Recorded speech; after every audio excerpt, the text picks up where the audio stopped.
What's going on, guys? So in today's video, we are going to walk through what I assume most of us have done quite a bit, which is setting up an interview as a one-man band, meaning you're doing audio, you're setting up the shot, you're doing the lighting, all of that and above. So let's look at a real-world example of how we can analyze a space as soon as we walk in and then start to build out our interview setup from there, and even show you how we can use even a relatively small room in multiple ways to get us a couple different looks. So let's go through what we're walking into. So this is the space we're walking into. It's not a huge space at all by any means. This room is probably 12 feet long by 8 feet wide or something like that, but not a lot of spaces. So one of the first things that I want to do, and the first things that you want to do when you're walking into a space, especially as a one-man band where you're the only set of eyes on this situation, is where is the light coming from? I learned this from a guy named Ryan Booth a long time ago. He would do a video where he would show everyone, he would turn the lights off as soon as he came in the room to see where any natural light was coming in. And obviously in this scene, we have a ton of natural light coming in from these windows. So I'm already thinking about, okay, how are we going to motivate the light on our subject? And we're obviously going to use these windows. So my mind immediately is already thinking, okay, I want to play into some of this depth because I like that these shelves look nice, but we also want the subject to be somewhere over here so that we can motivate the light from the window into our subject. And that's what we'll end up doing, is we'll end up putting the subject around right here in this chair so that we can motivate the light coming from the window. I also noticed these up here. They've got some cans in the ceiling that bring some of that warmth to the scene that I really like. So we're going to use those as well. This is the shot without anything on. So basically this is the technique I was just telling you about, where you come in. First of all, you want to do it with your eyes and just look where the light's coming in with your eyes. But when we get the camera up, let's start to determine where the light's coming from and what would play nicely here. So this is the shot without anything else going on in the room except the natural light coming in. I really like these lines that we've got going here to bring us some depth. And then you can see all this light coming here. Okay, so here's what it looks like with me in the frame, with no lights on at all in the room. This is just what's coming off of the natural light in the window. And I like what that's doing. It's already, and there's even a little bit, because these are white and there's some other stuff going on over here, there's even a little bit of bounce right here on the side of my face, which I like. But this is already starting to inform me where I want to put my key light to where we can, again, motivate from the window and shoot shadow side of the face. So this is where we're starting with no lights on in the room. So remember, I mentioned those cans that were somewhere up here in the ceiling.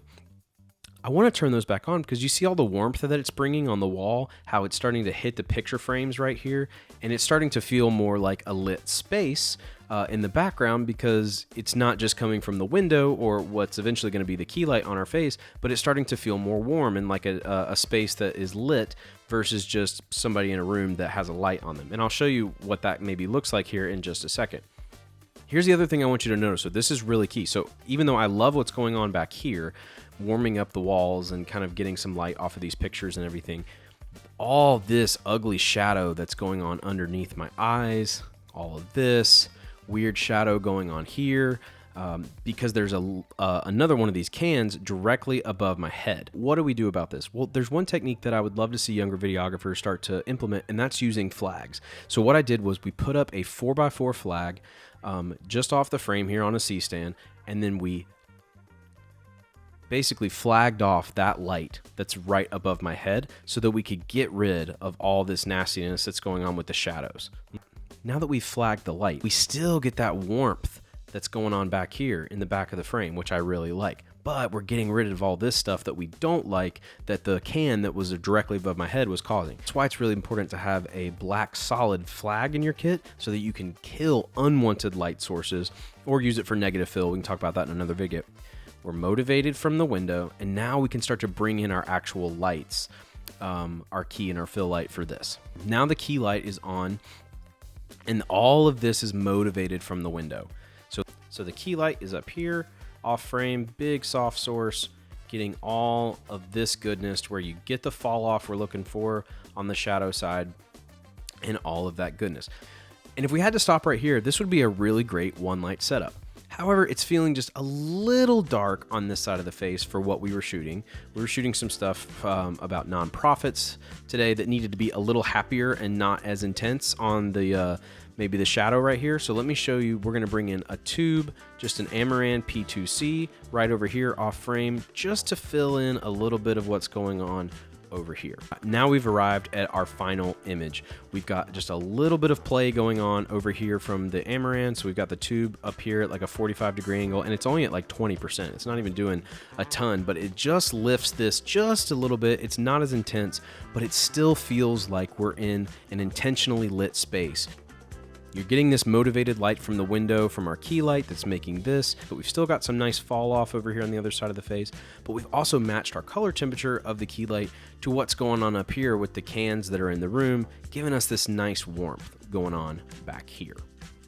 So as I was telling you guys, this is a pretty small space. We had the cameras about as close to the wall as you could get them, just to give us the depth that I was looking for with this wall. So we had to basically get all of these right up against here. Now, the other thing I was thinking about as soon as we started this shoot was I didn't want all the interviews, because this is the only space we had to use, I didn't want all the interviews to be the same. So I'm already thinking in my mind, how do we change this room up? How do we change the look a little bit? And I'm going to show you that here in just a second.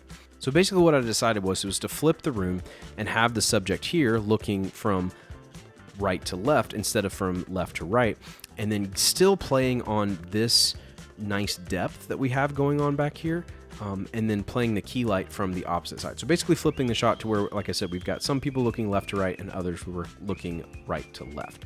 But after we flipped the scene around, this is what we ended up getting. Still using some of the depth I like right here from here, and then we're just gonna shoot shadow side, put a little bit of a key light right here, and there's a tiny bit of fill from that tube right here. But this is how we were able to use this little space, but it gave us another look, so we didn't have all the interviews looking the exact same. If you found this helpful, please subscribe and like the video below. I'm trying to get to 1,000 subscribers in the next 3 months to get this YouTube channel off the ground, where we're going to talk all about videography, running a video business, and how to get better with simple things like this, like lighting as a one-man crew, but also how to grow your business and how to interact with clients, all that kind of fun stuff. We're going to be posting 3 times a week, so please subscribe, hit the like button, and we'll see you in the next video.